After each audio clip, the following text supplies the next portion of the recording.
is Shaunette Wilson.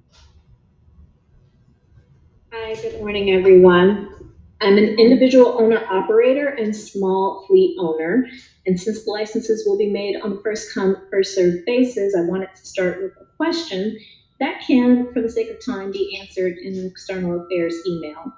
Based on Commissioner Doe's statement that the ruling will be announced on January 25th, will applications be accepted the same day? I think is the concern for everyone eagerly awaiting to apply. We have a very long waiting list of TLC licensed drivers who inquire almost daily about renting one of our EV licensed vehicles at an affordable rate. I hear daily complaints from drivers how driver pay has decreased on major ride-sharing platforms such as Uber and Lyft, even though passenger fares have skyrocketed throughout and post-pandemic. They complain of how they're getting crushed at the pump with historic gas prices. And I wish I had more cars to offer, but without warning, the TLC issued the ban on the new EV license and crippled our fledgling new business.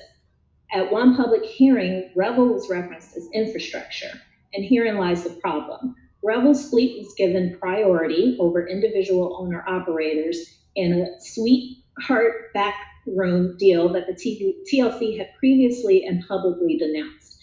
While there is a market for what Revel provides, forcing drivers to work for minimum wage only further undermines driver pay and bolsters Uber's objections to what appears to be a TLC-backed driver pay increase. As we work to create a carbon-neutral footprint, we have a unique opportunity to support local small businesses in the form of owner-operators, which is the heartbeat of New York City.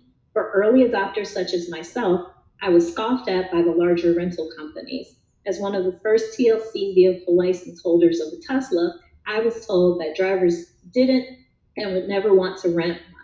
Now we see large fleets on the road, while my company was cut off at the knees before we could even fully get off the ground. We invested in EVs with no incentives from the TLC or any government agency, a true capitalist enterprise. The sheer cost of electric vehicles is enough of a barrier to entry to ensure that congestion will not be augmented. What is the TLC doing to work with local and state governments to provide public or semi-public charging infrastructure for up to 1,000 new EV cars hitting the road?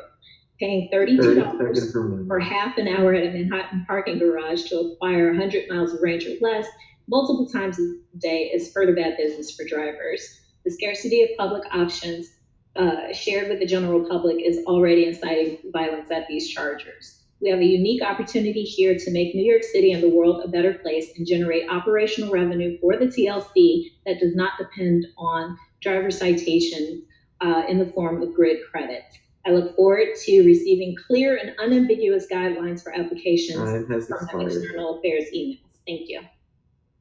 Thank you for your comment.